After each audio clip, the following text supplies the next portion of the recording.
các bạn đã quay lại channel của mình. Mình là Tiên, kênh của mình thì nói về việc học và làm việc ở trong ngành kiến trúc ở Mỹ như thế nào.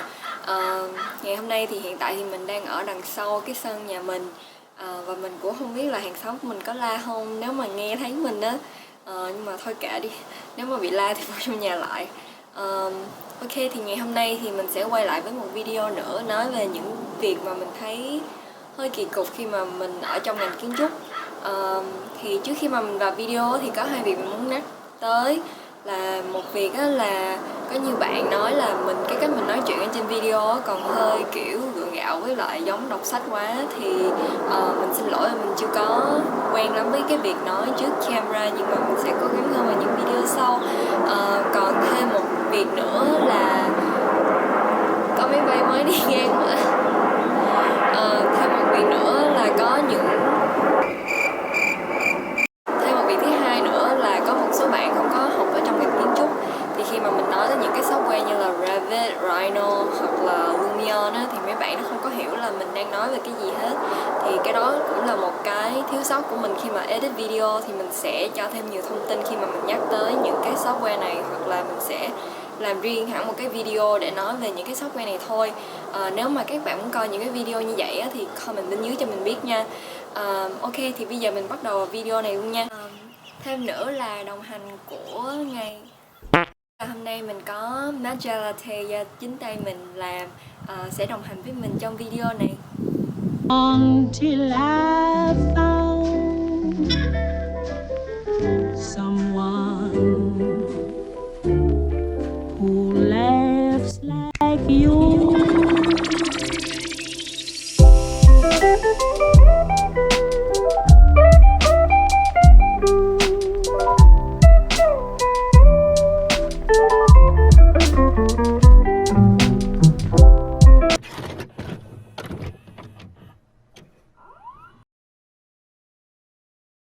Những cái việc mà mình nói sau đây thì cũng chỉ là theo cái cảm nhận của mình, theo những cái gì mà mình thấy, và theo cái kinh nghiệm của mình trải qua khi mà mình ở trong ngành kiến trúc thôi.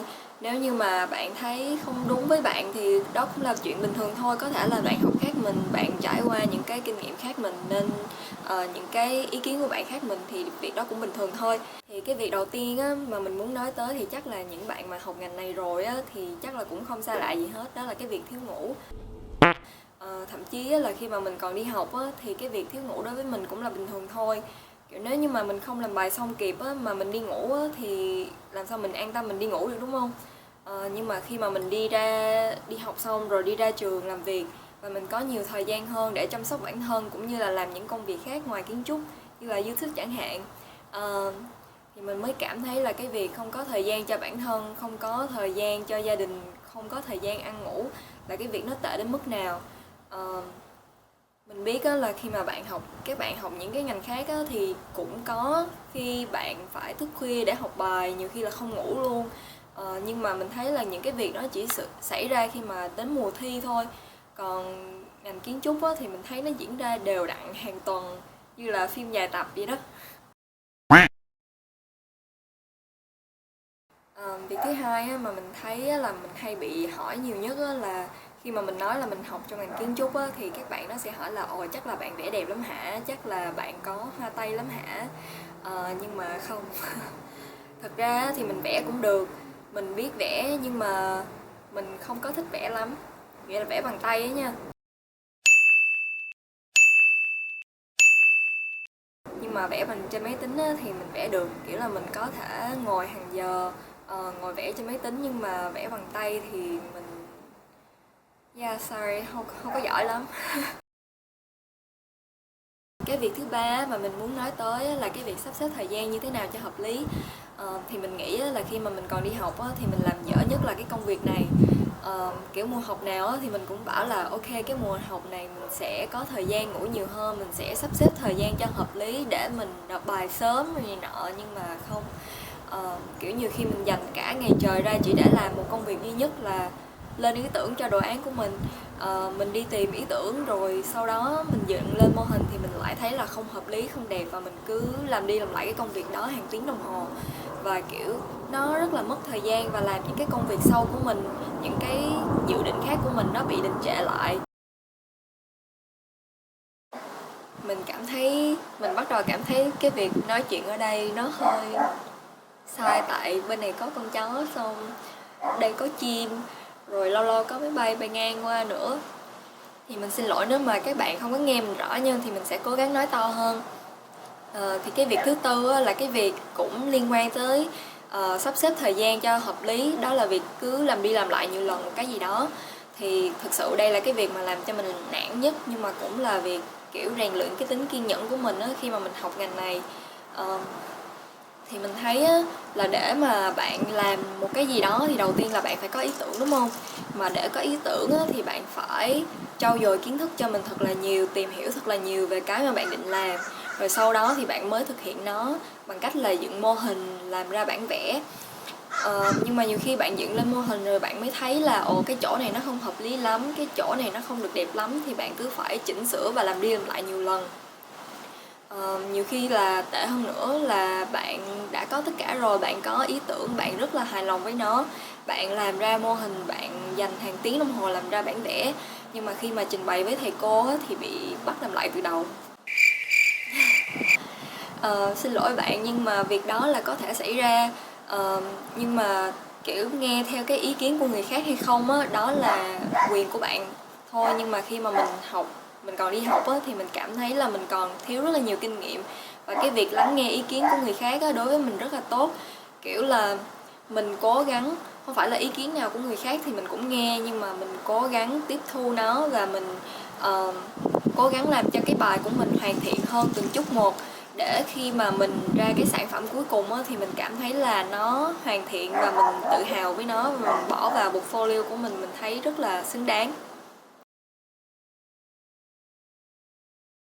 Việc thứ năm mà mình thấy hơi kỳ cục khi mà học ở trong ngành kiến trúc đó là cái việc mà mình dành phần lớn thời gian ra để tự học những cái software cần thiết, chứ không phải là được học ở trường lớp.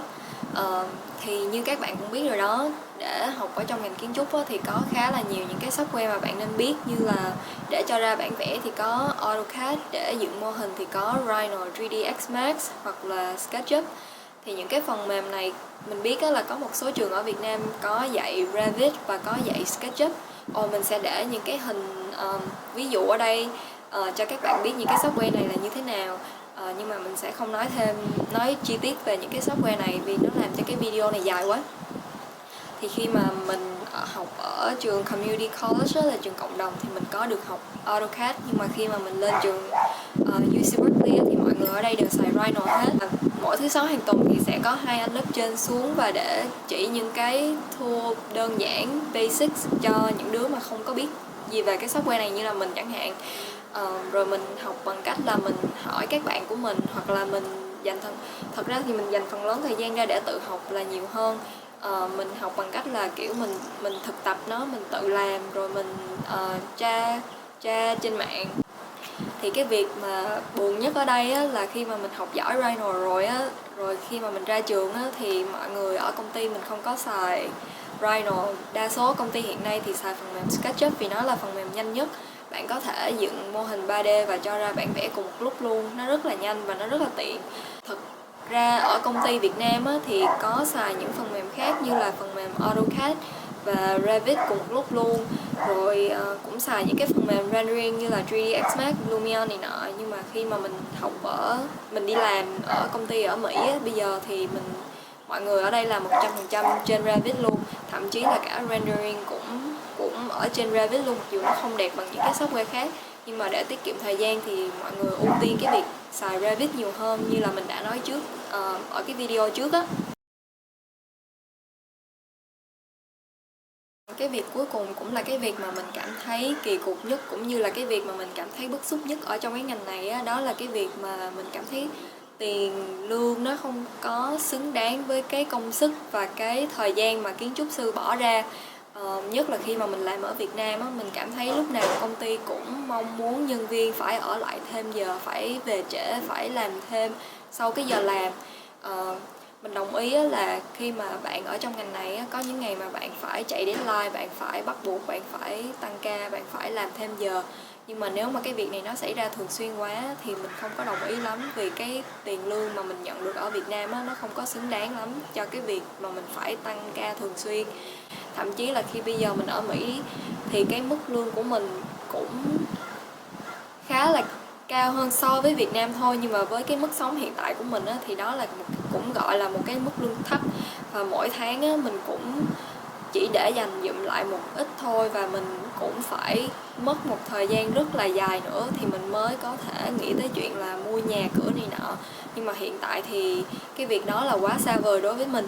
Và đó là những điều mà mình muốn chia sẻ qua cái video này. Nếu như mà các bạn thích thì cho mình một like và subscribe. Có thể follow mình trên Instagram. Và hẹn gặp lại các bạn trong những video sau nha. Bye!